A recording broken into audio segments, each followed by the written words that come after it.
So I wanted to do an update about my layout. It's a long time since I last did one, and I had a lot of things on my wish list to do, and I've started doing them. Firstly, here's Railmaster running with the Elink, and as you can see I've put up the full track layout now.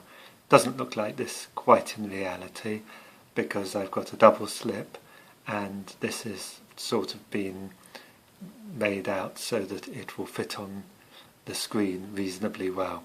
I've put all the points in, not all of them are yet operational, and put in signals where I want to have them, although I don't yet have any signals. All the point work is there on the real layout itself. When I last wrote an update, I had all temporary track down, my old track. Since then I have managed to acquire the flexi track from Pico. I got 2 boxes of it.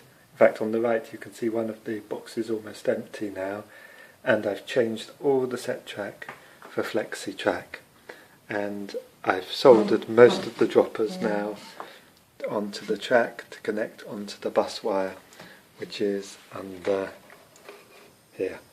It goes right round the layout, the bus wire, and has the droppers soldered onto it.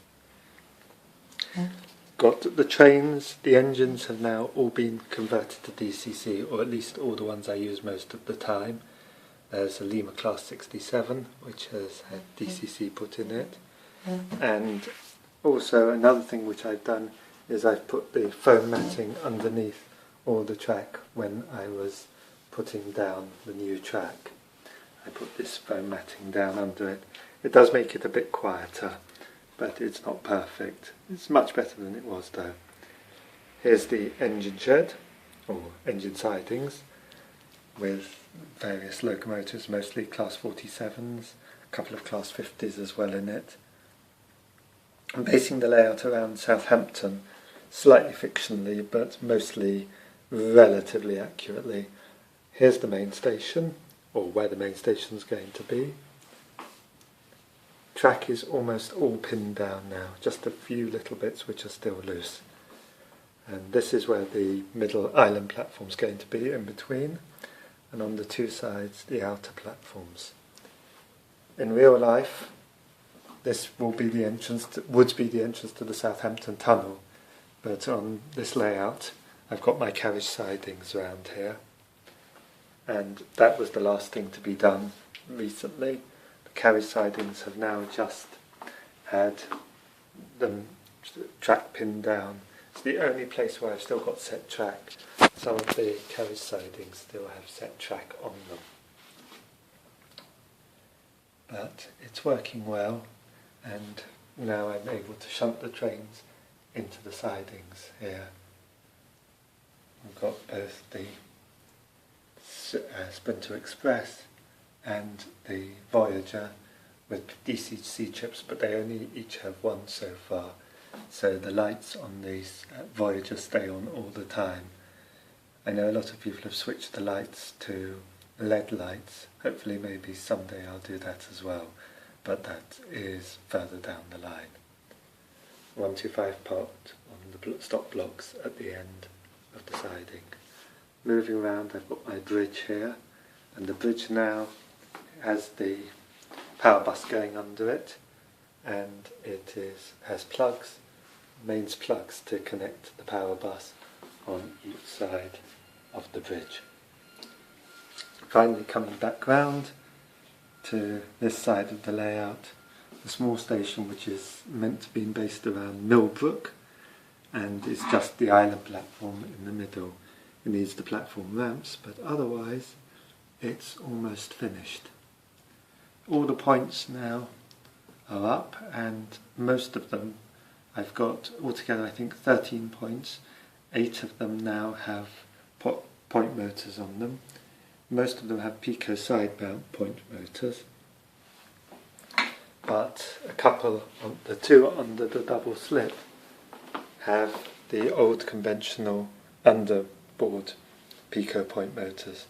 The reason for this is simply that I use ESU point decoders, and they don't have enough power to power the Pico point motors unless they have the springs removed from the frogs.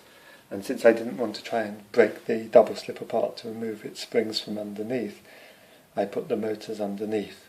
One of them's a low current pico point motor, the other one's a standard one which seems to work. I've had difficulty with the ESU decoders changing their overload protection with the Hornby Elink.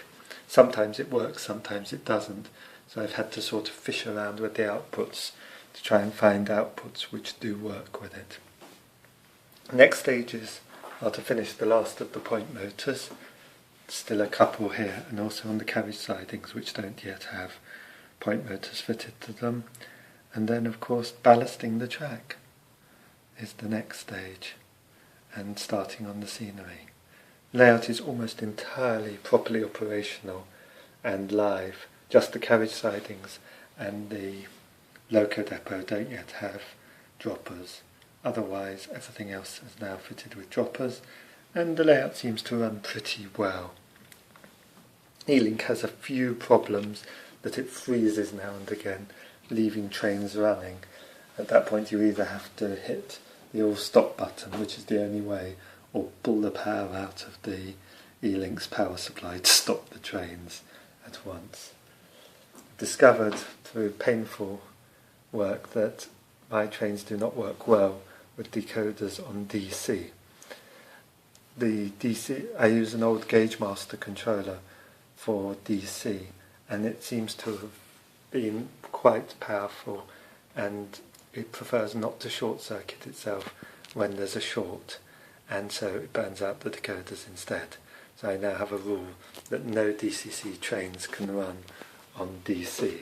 I have to pull them off the track if for any reason I need to reconnect to DC for anything. Okay, that's about it for this update, and hope you enjoyed it. Try and post something soon when there's anything important to say. Bye.